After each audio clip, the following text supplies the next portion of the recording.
What's going on, guys? It's Clutch here, bringing y'all another video. And before you end today's topic of discussion, I just want to say there's a 20 kill solo one in the background. Hope you guys enjoy listening to me talk about this, and I hope this video sparks a civil and well-mannered discussion in the comments down below. I urge everyone in the comments to see both sides of everybody's argument and be able to have a discussion without name calling. Today we're going to discuss which type of player is ultimately better, the Playground Warrior or the Pubstomper. Without further ado, let's get right into the video.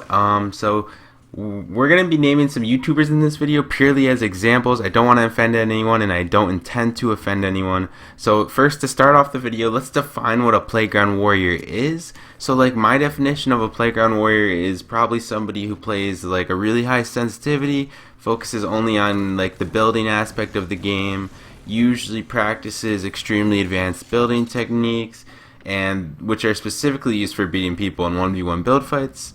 However, I think there's a major flaw in this.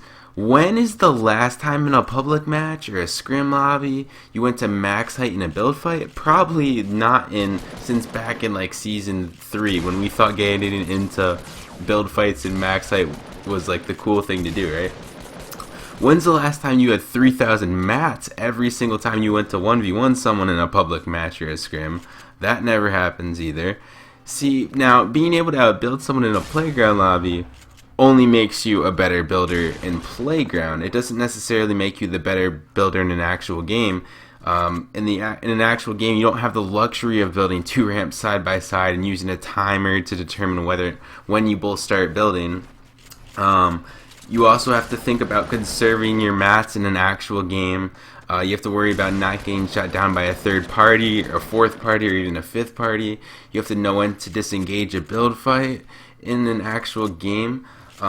Because here's the thing, you can't disengage when you're 1v1ing someone in Playground, right?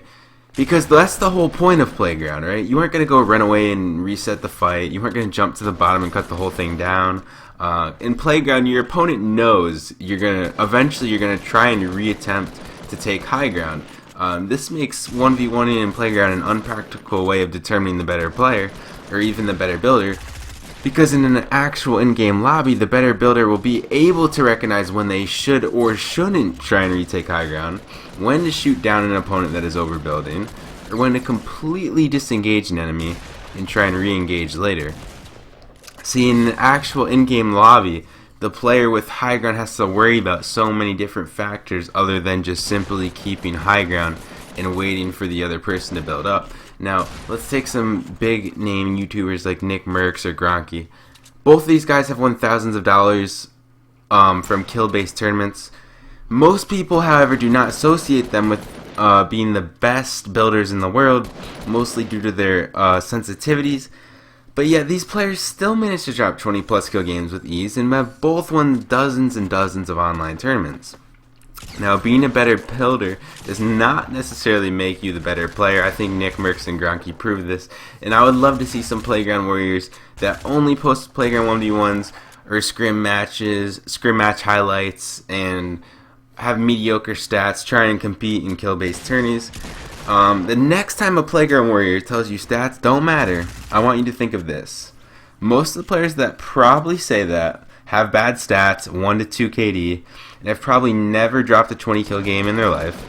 On top of this, using something as arbitrary as sensitivity to determine a player's skill level, while disregarding statistics that literally tell you how well you perform against other players, seems a little bit odd to me. Now, of course, some players will make excuses and say, well, some of us like playing for fun and that's why our stats suck, or I only play scrims and that's why my stats suck. Well, the former argument indicates that you probably aren't a very serious gamer anyways if you are only saying that you only play the game for fun. So why are you even arguing about it in the first place, right? And the latter argument may partially be true. However, no one starts off the game solely playing scrims, so you should have statistics from previous seasons that match up to how good of a player you say you are. Now, if you guys enjoyed this video, and I hope this video opened up some of your minds, helped you see things a little bit differently. That's kind of my thoughts on the whole topic of discussion. Let me know your guys' thoughts down below. I would love to hear them. I'd love to have a civil discussion in the comments. Don't forget to subscribe if you haven't already, and I'll see you guys next time.